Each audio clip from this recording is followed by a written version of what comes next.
Hey, Hound Dogs, I'm David Hankins, I'm Paul and Hankins. you're on the air with Power Squared. We have back with us Lucas Scheffel from Down Under in Australia. Uh, Lucas, you've been on the show 4 times now. That's the That's most. really 4 times. Yeah, Wow. unless you, Four? Really? yeah, unless Wow. you've worked on Okay. the comic book, you've been here the most. Uh, Wow, that's cool. I didn't actually thought it was two, but anyway, yeah, yeah, cool. All right, we had a awesome. little debate about it last night. I looked up and Wow. I sort of tried to write out questions, and last time I wrote out questions, this is your third time on, so I guess it's this fourth. Wow. So, well, congratulations. There's no honor in Is it that. a milestone for some? Like, is it a milestone for me being a recurring guest? Or... Yeah, Yeah. Yeah. you'll get residuals eventually. So let's start off with first things first. The Elvis movie is coming out. I know you're a big Yes, Elvis fan, so I am. Baz Luhrmann. Cool. So Yeah. what are your thoughts? What are my thoughts? What are my takes?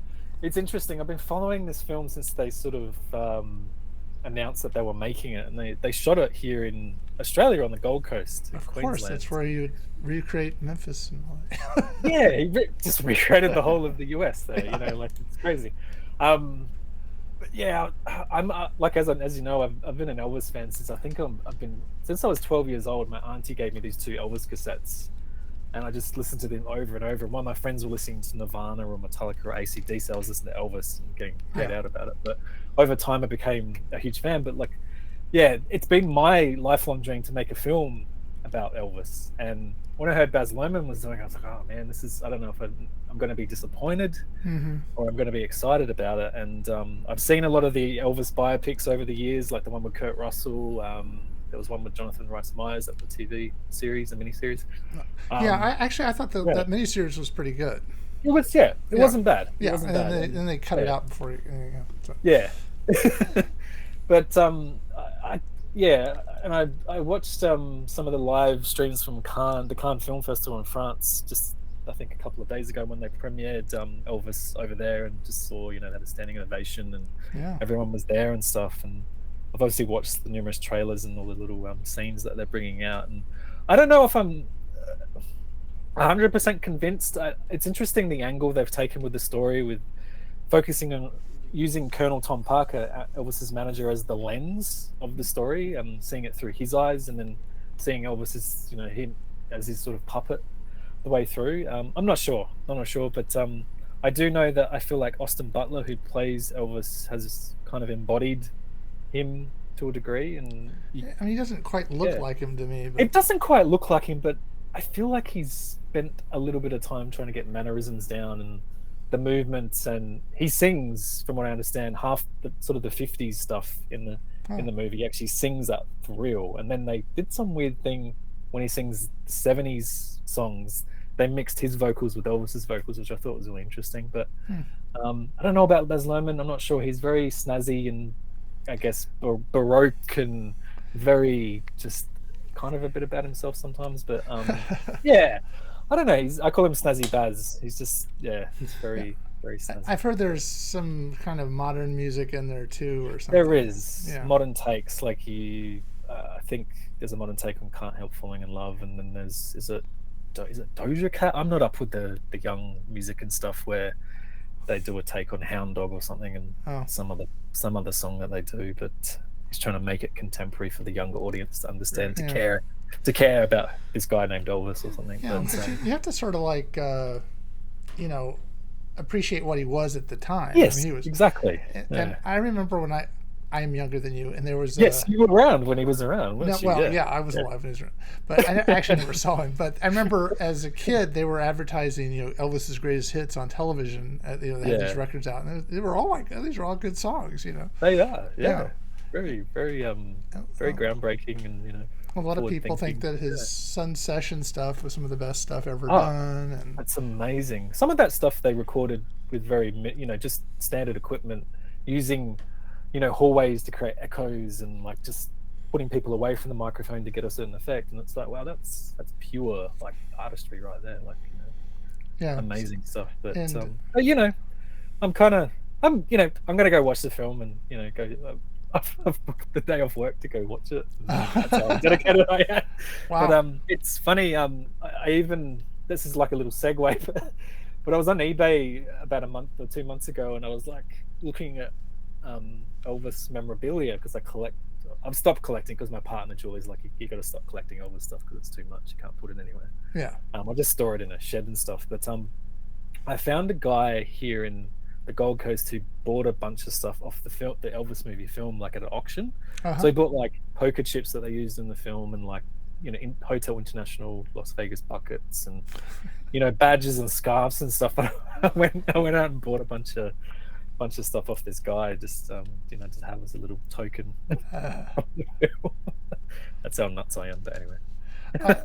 Now, am I wrong, or I always got the impression that Tom Hanks brought COVID to Australia when he came to. I don't know. They say. I think was he one of the. I don't know. He was. He came down with it there, or he was diagnosed with it there. Yeah, that was the whole story around it. And, yeah, I was like, oh, thank you, the ugly American rhymes. And I've heard his accent is. I haven't heard it, but supposedly it's weird. He looks creepy and sleazy and weird. And I've watched footage with the Colonel, like Colonel Tom Parker, and I don't know, he doesn't come across like that in sort of the footage you see. But I don't know what they're trying to go for there. I'm not sure. But I've sort of heard mixed things about Colonel Tom. I honestly done a lot of research on it, but I always heard that he was kind of like there was when Elvis did his comeback special in Vegas. He was given tickets and he didn't do anything with them or something like that. Yes, that's correct. So he didn't do anything. Yeah, this was the '68 comeback special that when he was sitting in the intimate audience, the leather jacket and stuff, and that is actually right. Yeah, they made such a fuss about it, and they're trying to get so many people in. Nobody rocked up because he didn't turn the tickets out, so they had to go out to the car parks of the adjacent like studios and just bring people in just to fill up the crowd. But there are countless stories of the Colonel, you know, when they got to Vegas, you know, all he would do while Elvis was performing, he'd sit at, you know, the poker tables and blackjack and just be blowing millions of dollars just on, you know, gambling and stuff. So Elvis was kind of his, I guess, his money, his feed to sort of feed that gambling habit. But there's stories like that.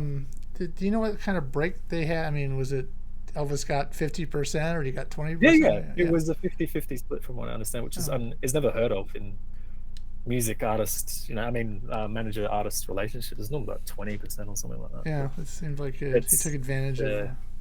Yeah, I don't know why he had such a stranglehold over him. It's kind of unusual, like that, you know, you can go into lots of speculations. Was Elvis a loyal type of guy though, or something? I think he was. I guess he comes from, I don't know much about Southern culture in the States and stuff, but you know, I don't know if he was a consummate sort of guy where he would just follow through and say yes, ma'am, no, ma'am. I don't know. Like, I don't know, but not sure. Maybe he was. So does this? Does the movie just cover like early Elvis, or does it go all the way to? From what I understand, it looks at him as a little boy, and then right through from 50s, 60s, and right to the 70s. From what I understand, but yeah, it's from.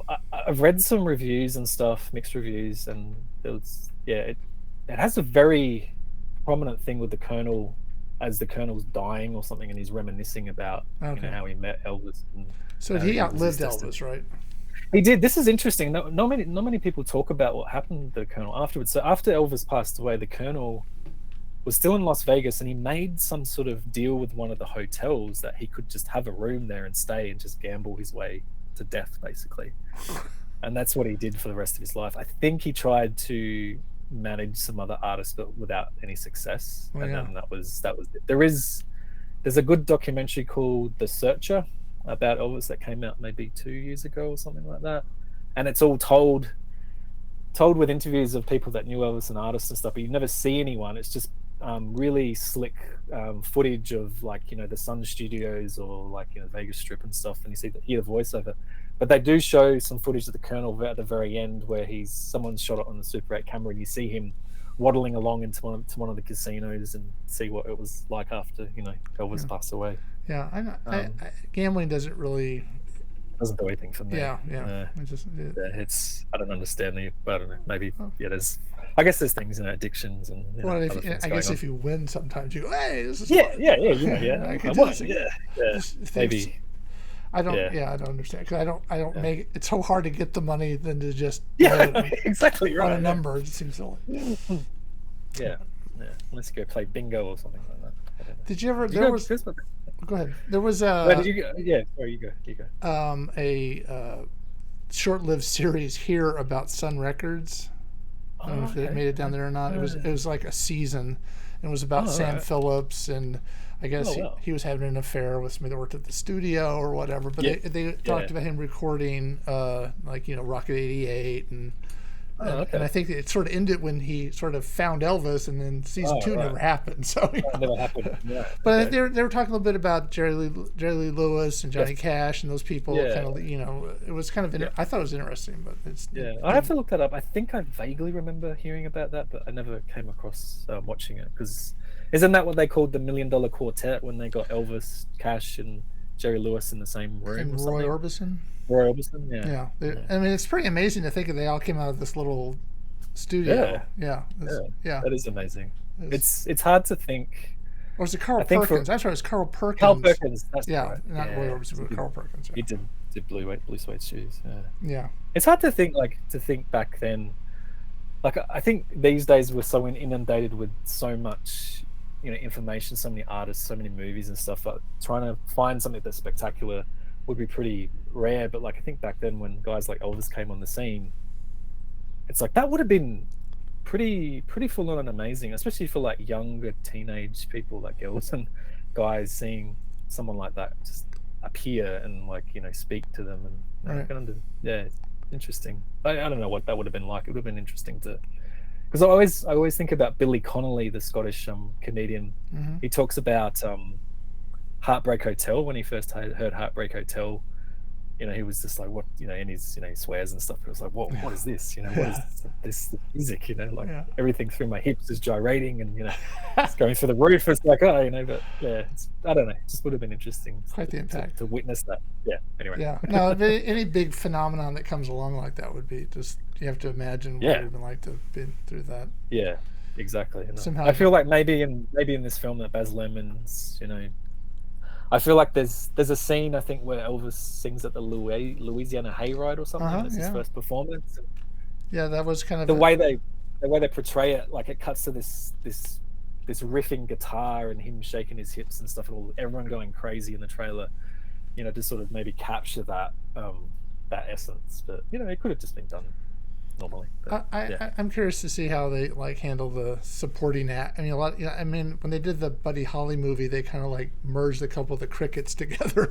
Oh, they did. Yeah, right. I think there was that kind of stuff. Right. So the accuracy would be interesting. Like I've been taking note of all the characters and stuff because I know who's who and stuff, and they've got, from what I can see, they've picked and done a bunch of people. They're there, but I have heard they don't explore.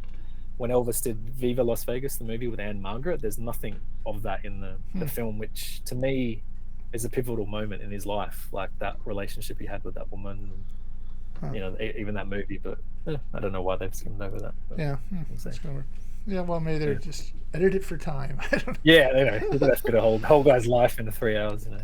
I guess they covered him being in the army too. I guess. Yeah, I believe there is I have seen some scenes where he's in the army and stuff. Yeah, so. I think it was, I want to say it was John Lennon that said that Elvis went to the army and they made him into a man, which was too bad, or something like that. True. Yeah. So anyway, I just wanted to, I knew you liked Elvis, and because and Viva Las Vegas. There you go. Yeah. So hey, you got your own. Hey, that's great. I've got my own. I should hope so. Let's promote. Yes. So, was this the success you hoped it would be on the Kickstarter? I think so. Yeah, like it was a long, arduous process working with the artists on this one because it was a lot bigger than the first one. I think this is almost 70 pages, whereas the previous one was 48 or something. And the Kickstarter went really well. Like, I have to say hats off to some of my friends that I went to school with that I haven't really talked to in years. They sort of caught onto it on socials and Facebook, and they really pledged a lot to get up over the line, which really helped in the end. But yeah, I think everyone's happy and stuff. Like we created the t-shirts. I can't really see it. We created the t-shirts and stuff, and yeah, there was a bunch of fun rewards. But yeah, I feel like that one was a big one, a very big one, big scale. And I was always chasing my tail, sort of, we're trying to get the book finished, and we kept pushing that deadline back. I don't think anyone sort of really cared too much, but we got the book out in the end. But it felt like a bit of an eternity because So, it's almost. Yeah. are you working on 3? I'm writing 3. I am. Can't really say much about that, but I am working on some other stuff. Recently, sort of at the start of the year, I put in some government funding here in Australia for a Queensland arts funding body to get a bunch of money together to create a sort of a spin-off series that's sort of held in the Angry Fred universe, sort of slightly connected to it. And I wasn't successful with that, obviously, but it was a good exercise in sort of pitching to them and like putting so together. You're trying to get money from out of them. Yeah, yeah, trying to make money to create a story that is a little more serious and a little bit more heartfelt and stuff, but still ties the Angry Fred character in. I've actually got something I could show you here as well that I've been working on.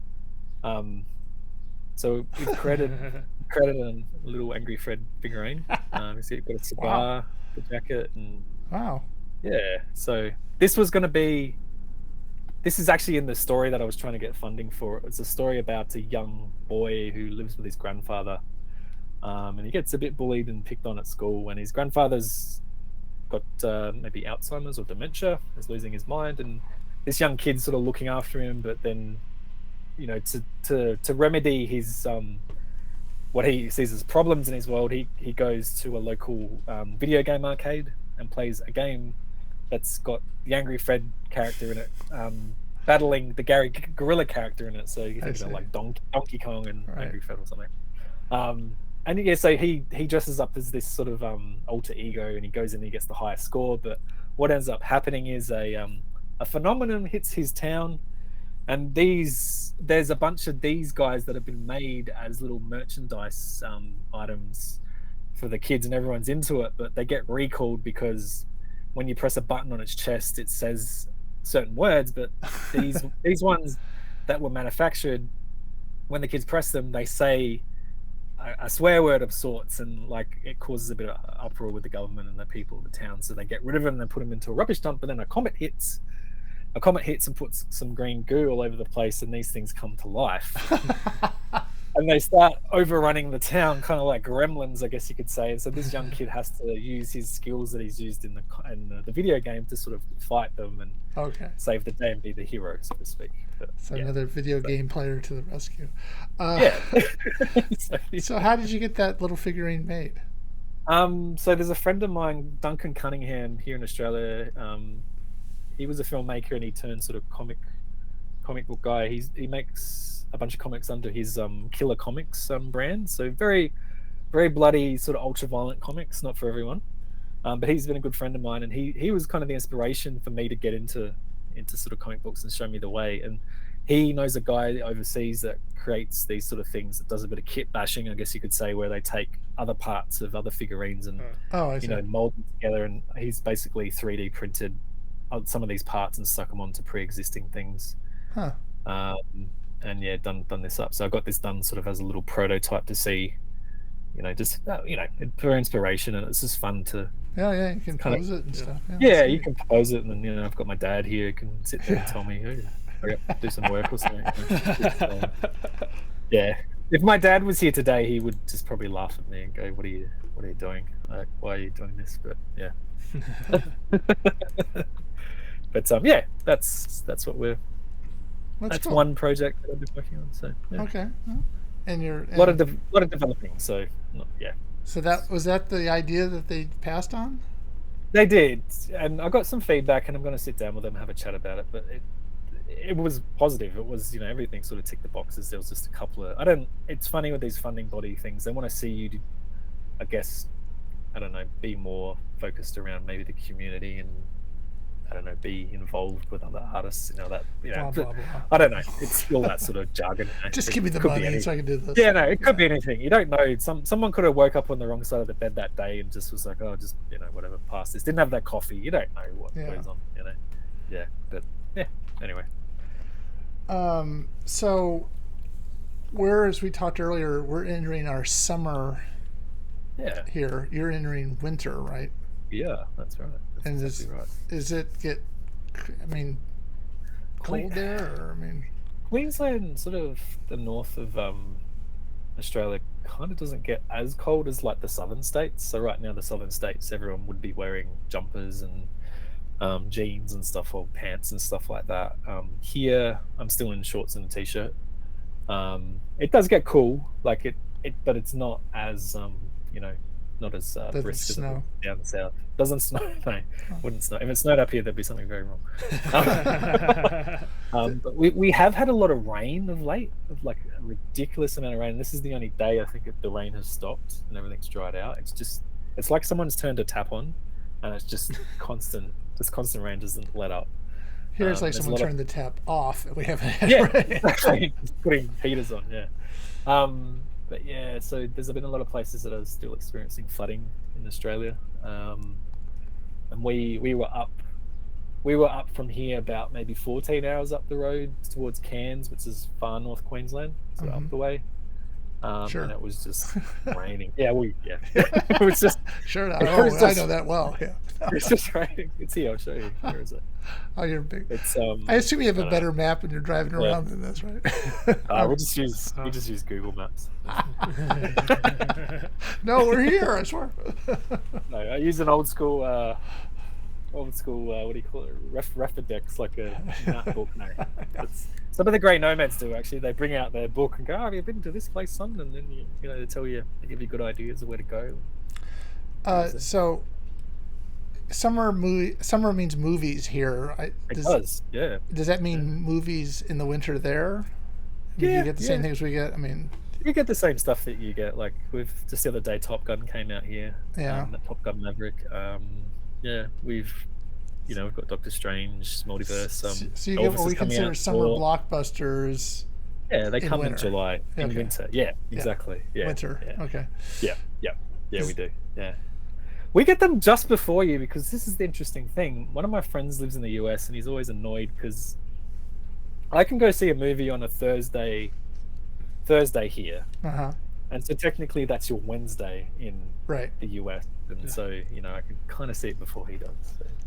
So the movies open there on Thursdays? They do, yeah. Yeah. Well, see, the official day is always a Friday here, but then they have previews. Like they had some sort of fans only thing of Maverick earlier in the week, and they had Thursday nights and probably previews and stuff. It's similar here. Yeah, they have previewed nights or free tickets for the fan only things as well. Yeah. Now, very similar. Is a movie like that? Are people anticipating that? Like they're supposed to be anticipating it here? Yeah, I'd say so, depending on what it is. Yeah, like I think a lot of the superhero stuff is really quite anticipated, all across the board. Is Maverick, as an example, anticipated? I guess so.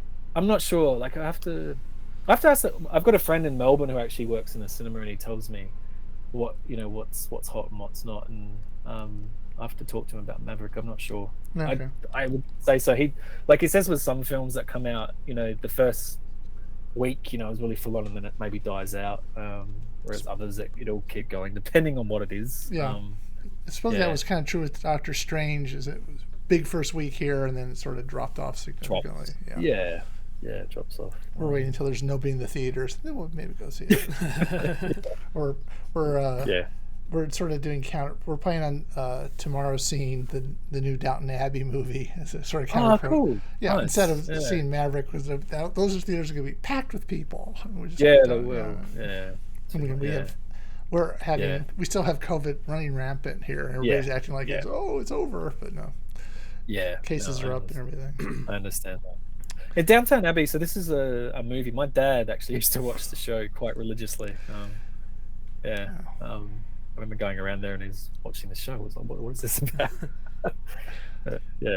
What's the movie about? Is it? I don't know. I try not to learn about before I go see him. It's not like, wait for that scene. Yeah. So like a surprise. Yeah. Oh, cool. I mean, you told me more about Elvis than I knew, so now I'm not gonna. I could be wrong. It could be about someone else. It could be about I don't know. He's Elvis's unborn twin brother. Yeah, exactly. So are there movies you're looking I mean, I noticed you took your son to see Sonic 2 Yeah, in the theater, which... he'd been bothering me about that for some time because he kept watching the first one with me, just on Netflix, countlessly, and yeah, it's sort of it's at its theater run here, I think, because we got really cheap tickets to go watch it when we went there, and there was hardly anyone in the cinema. That was fun. You know, Jim Carrey makes it good. I don't know about the rest of the supporting cast. Is it James Marsden? I think he's in it. He was whatever. But I kind of liked Idris Elba as Knuckles. He played that character. Yeah, he was a perfect fit. He ended up being a perfect fit for Knuckles. Yeah, he was good. He was fun, and Jim Carrey just brings that fun, erratic flavor. You know, quite with his moustache and stuff. It's good. There's some fun moments in there. Yeah.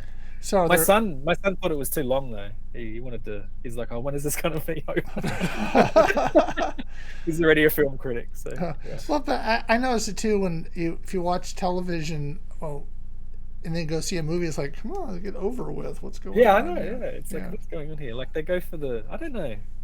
I don't understand. Like, you know, they like, are they trying to compete with TV where you can binge something in like 8 hours, and you know we've got to make something 3 hours to keep. I don't. Yeah, I think they kind of just are fascinated with what they're doing, so they just keep making it. I don't know. It used to be like 90 minutes. You know, like I know, the whole story. 90-minute feature. Yeah, a 90-minute feature. You told it well with precision. Yeah. We watched some of these like short. I mean, I really like older movies, and so we'll sometimes watch something from the 30s, and they're like 60 minutes, and they seem like they're too long at 60 minutes. They do. Yeah, you're right. You're exactly right. And then they like suddenly it's over. What? You know? Did he just do what? No. I was gonna say I'm already hyped for Sonic 3. Yeah. That credit scene was like. This is the thing. My son didn't want to stay for the credit scene. I was like, we've got to stay. Yeah. What happened? Can you let me know? I don't know what happened. Okay, so in the credit scene for Sonic 2, they revealed Shadow the Hedgehog. Oh, cool. Nice. So that's a huge deal. Right. So that's gonna be it's gonna be interesting to see him and Sonic going at it on the big screen. All right. So you can tell your son. You should. Yeah. Yeah, we stay for the credits because I wanted to, like I always do, but he was like, "No, I want to go." I'm like, "Okay, I have to go." He's 5. You got to listen to him. You know, I'm going outside. I don't care. I'm going outside to play games outside. He actually wanted to play games like the games in the foyer. Yeah.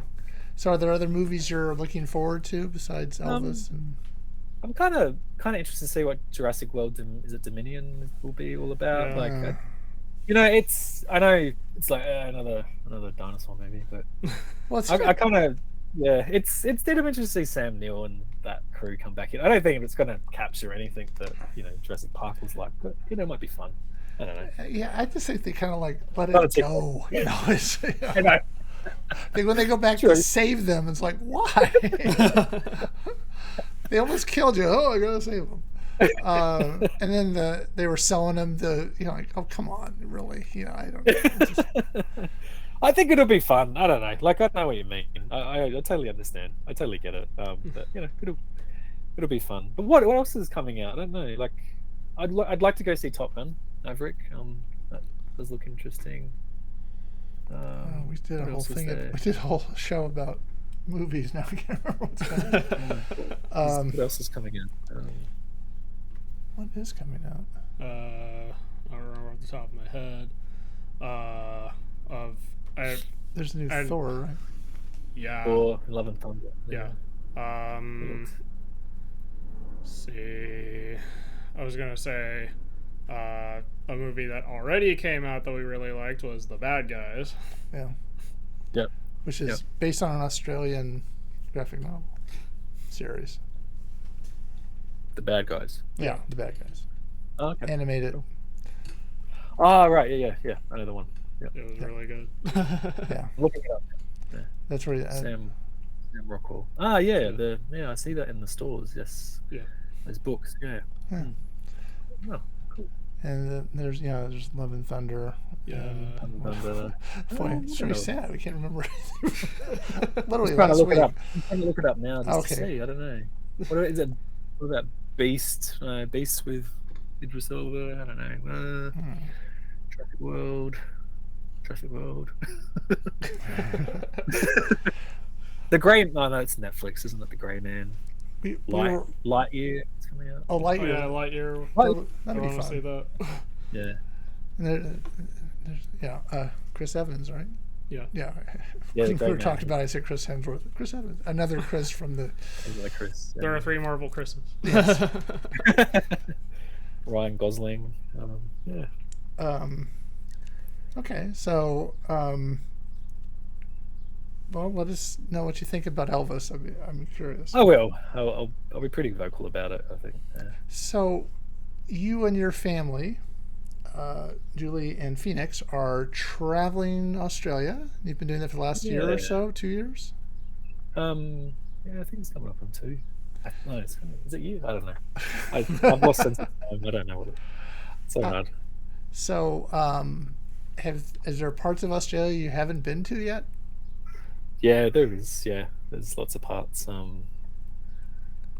you been to the West Coast?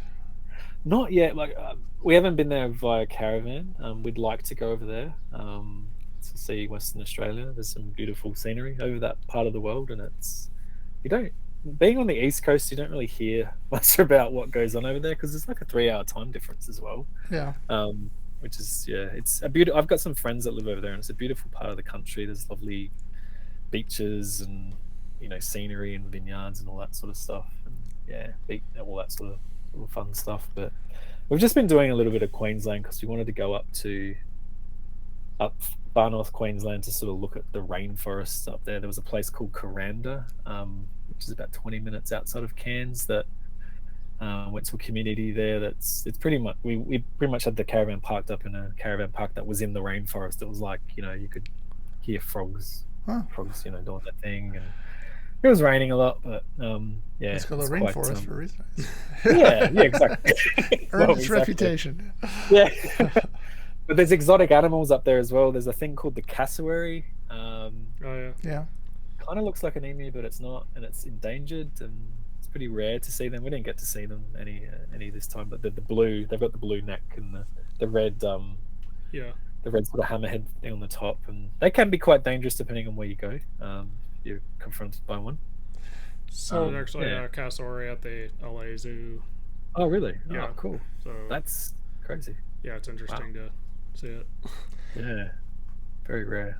So, how long do you plan to keep doing this travel? We don't know. We're not sure. We're trying to find somewhere to we're trying to scope out places where we like it and we want to buy a house. Basically, that's our main aim. So something that suits us, and then obviously suits our son Phoenix. That's our thing. So, I mean, are you gonna? I mean, I don't know what age you start school there. Would you be homeschooling him, or? We're gonna start homeschooling him. He's not quite 6 now. Maybe when he's 7. So, and we're sort of doing that right now. Anyway, we do activities with him in the mornings and afternoons and stuff. So we're very hands-on that way. So yeah. So do you spend? I mean, you're not driving every day, obviously. No. So that last little leg that we did, it was one of those things where we drive, say, from a Friday on the weekend for 3 or a minimum 3 hours, and if we do a maximum 5 hours, say on a Saturday or Sunday, and then park up somewhere for say a week, and then move on to the next place. And if we like it there enough, we extend our stay. So do you have it kind of mapped out where you're going, or are you just 3 hours and we stop and we stay? That trip, we kind of had it mapped out. We wanted to get as far as sort of Cairns and that rainforesty area, and then explore there. And my partner Julie's pretty good with all that, so she was like, I want to go explore here, and so we sort of just wrote a rough itinerary out and said we want to hit this at this point, and if the weather changes, then we just adapt and go with it. But yeah, we went to some really interesting places. We went to this one place called Rolling Stone, which was on a beach, and we got to park a caravan on a sort of a beachfront with all these other grey nomads and people holidaying, and I think grey nomads are all that, don't I? there's so many out there on the road. But anyway, they have lots of good stories. Yeah, but they Um, didn't. yeah. So, But yeah, go ahead. yeah, it was interesting. This beach, there was actually crocodiles in the sea, and you could see them sort of just swimming by, which I hadn't experienced. Like the further you go up, further north in Queensland, the more crocodile activity you get. And we went to a playground at a town nearby, and it was just again raining. But there was little inland creeks near this playground, and we actually saw just a little mini, like a small crocodile, just sitting on the bank of this creek near, just, basically in civilization sort of thing, which is really interesting. But yeah, that was a bit of an experience. So that you're saying there are other people like you driving that spend their days driving around? We do. We meet a lot of families on the road, like all walks of life, like us, and some families that have like 4 kids and a dog and wife and husband, and they're driving around. They've been doing. We met one family that were doing it like for 4 years already, like just driving around, living life on the road. Wow. Which is really interesting. And then you meet like, your older grey nomads, I guess, who have a house still, but they just take off to do a lap around Australia for a year. Or you meet ones that just live on the road, like that's just their lifestyle. So you meet people of all varieties of life. It's very, very interesting to talk to these people. And as I recall, isn't Julie sort of documenting all this on her? She was, yeah, she is. She kind of was. She spends her time between a lot of businesses and stuff like that. So she has her blog that she kind of is doing, and she's in the background. She's working on a lot of online businesses as well. So yeah, there's a lot of documentation on that we do. Must be. Is it somewhat difficult to have, as you say, a business or do a comic book while you're kind of on the move? It is kind of like we've got a son, we've got a dog now that we've got, and he's an Australian Kelpie, so he's like a working dog. He kind of should be on a farm chasing sheep, but he's with us, so he's a lot of attention. You just got to kind of juggle it. I work full time on the road as well, so there's what do you that do? too. I'm a video editor. I work for a US based company based out of Austin, Texas, called Jungle Scout. They're a software company that teaches people how to sell on Amazon, and they provide all the software tools and needs for people to make that happen. And I work in their video team. So yeah, I do that. Yeah. Are you working with people in Texas, or are you? Yeah. So in around about 8 o'clock my time in the mornings, I get up and have meetings for about an hour or 2 hours during that time slot to catch up with everyone before they knock off for their day. So I'm a senior. I guess my role is senior video editor. So they give you stuff to edit during the day then? Yes. Yeah, they do. Yeah. We've got a whole bunch of videos just in our calendar that are backlogged and stuff like that, and then I download footage and edit that, and then I create openers and branding themes, like little lower thirds or stuff like that, or create like a style for a video and sort of outline what that is and pass it on to the other editors to sort of follow, that sort of thing. But yeah, it's I've been doing that for close to three years, I think. So yeah, life on the road. Yeah, life on the road. So I was looking at your bio on Scheffel.com. Yeah, and you've been doing your research, man. Oh yeah, hey. You were in college. You were a cinema studies and American history major. Yeah, I was. Yeah. Okay, I was I was sort of like, I don't think you could major in Australian history here if you tried. No, you couldn't. No. Yeah, it's interesting. So, isn't it? Yeah. Why American history? I'm just curious. I've always had. It's weird, isn't it? I always had a fascination with America. I don't know what it is. I think for me, when I was young and I was doing that, like when I went to university, I think it was like I got attracted to it because I was into American comic books, American movies. I was into Elvis. I was into American gangsters and stuff like that. Like I showed interest in that, and I thought, well, that's kind of cool. I'll just take that as a major alongside film studies. Right. But then when I started meeting the people, like I met my lecturers, and they were American. obviously. You'd hope they would be. Yeah. So, and one Never been one there. was Yeah. we've been there. We know what it's about. Yeah. And yeah, it was interesting. I think I've kind of gravitated more to them as opposed to maybe so much the coursework. Yeah, one was one of my lecturers. He was very much, I guess you could say, he was a Republican. Very that way thinking. But then there was another guy in the department who was a conscientious objector during the Vietnam War. So very two different ways of thinking. Mm-hmm. And it was always fun to see them talk to one another in things as well. And so I guess just, I don't know, like, I guess, just sort of gravitating towards that. And yeah, I don't know, I just kind of liked. Is there a certain era of American history that fascinates you more than others? Well, for me personally, when I did American Studies, I ended up going back for my honors, I think in the 4th year, and I actually wrote a thesis on Al Capone and gangsters in the 1920s and 30s. One of our more proud people we have. One of your clean cut. Yeah.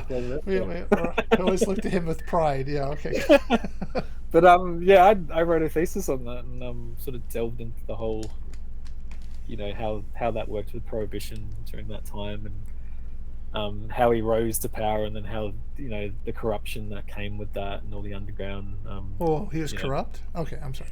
Well, I don't know. My argument, he wasn't. But yeah, I see. I was like, I kind of pictured him as a symbol of law and order during that time, and it turned a few heads in the department. But I ended up there. I remember I pitched it. I remember actually pitching that and saying what I was doing, and I actually took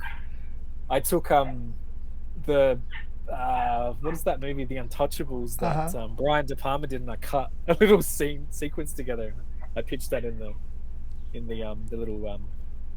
little meeting we had about it, and they're like, "Oh, that's really good editing." Yeah. So, did you like the part where De Niro hits the guy in the back of the head with the baseball? Yeah, baseball bat. Yeah, a lot of that. Fun. Yeah. Again, one of your final moments. Oh yeah. Is of American history. Okay, so it's really all right. So you like the gangster era, kind of? I do. Yeah. That was fun. It was fascinating kind of era. Sorry about the dogs here. That's fine. I don't know what's going on. We've had neighbors. We've had people with dogs on the show. Rachel has a dog. Rachel, yeah. Rachel has a cat. Sorry. Cat. Yeah. Sorry. But sorry. Cat. Yeah. Cat. But yeah, no, just the fascination with that, and I sort of just, like I said, I gravitated towards the people that were in the department, and I just made good friends with them and stuff like that. Yeah.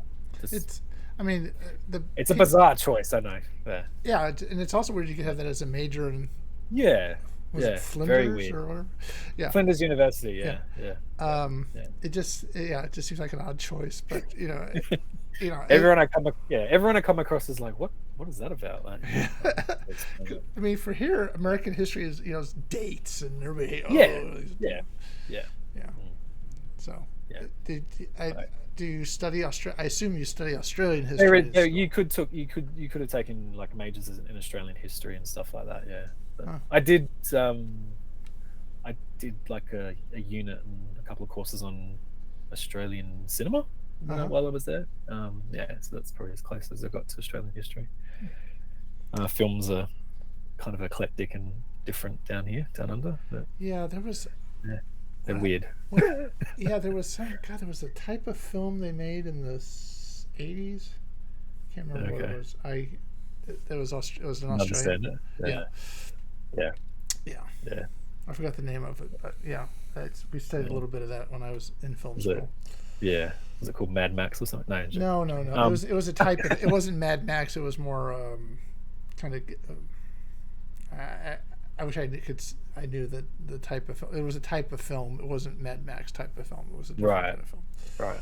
Yeah, we tend to have a very I don't know. We tend to try and tell things very artistically and try and put trust in to the audience that they'll know what's going on, but then half the time it's like, oh shit. Is this symbolic or what? I don't get symbolism. Sorry. Yeah. So We he was went. a metaphor for. Yeah, he was a metaphor for something. Like dinosaurs coming from another time. Yeah, just weird stuff. Yeah, but, like I said, we have an eclectic mix of Australian cinema. Like you've got things like Mad Max, and then you see things like Priscilla, Queen of the Desert, and then Muriel's Wedding, and like Muriel's Wedding is actually a really good film. But a very mixed bag. Yeah. A mixed bag. Yeah. All right. Well, we don't want to keep you too long. I know it's almost noon Almost there. lunchtime. Yeah. So we don't want to keep you, but we do appreciate you being on the show. If people if people wanted to follow you, how would they do that? Yeah, the best thing to do is to go to angryfredcomics.com. Check out the website. You can find everything you need to know there from my socials, from Instagram, Facebook, and you can buy my comics. You can buy this one is on there, the Angry Squad 2. Okay. Angry Squad 1 is on there, and you can even get the variant covers of the second one that we made, and you can buy the t-shirts on there as well. I have with the t-shirt. Yeah, it's good. Yeah, I was going to ask. Have you guys sent out your Kickstarter rewards? Is that correct? We've heard they're starting to arrive here. Okay. We didn't. Honestly, we had kind of very little to do with the Kickstarter besides pushing it. We didn't decide what the tiers were per se, and we're not sending stuff out. That's done by our Maverick. Okay. Yep. But I know they started to arrive here because someone sent me a photo of that they got it, and we talked to our colorist today, and she said she got it. But okay, cool. So it's on its way. I'm sure. I may get it next week or maybe the week after. But if I do, I'll take a photo for you and I'll post it up. Yeah, sure. That'd be great. We'd appreciate it. All right.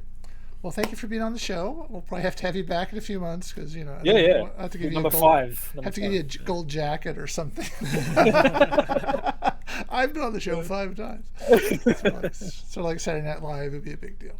All right. Well, thanks for being on. Yeah, thank you.